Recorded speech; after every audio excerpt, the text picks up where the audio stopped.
Il Milan vuole ripetersi. Nel recupero di questa sera alle ore 20:30 al Meazza, i rossoneri possono centrare in caso di successo il quarto posto.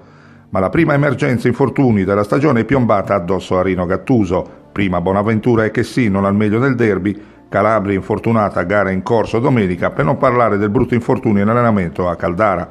La vigilia di Milan-Genoa, gara fondamentale per i rossoneri, è intensa proprio sul piano delle scelte. Potrebbe anche giocare Bakayoko dall'inizio, nella speranza che possa dare di più.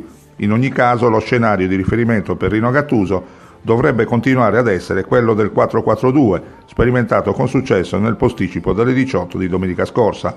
Per quanto riguarda il Genoa, in questo momento non deve guardare la classifica, ma cercare di far bene ogni partita.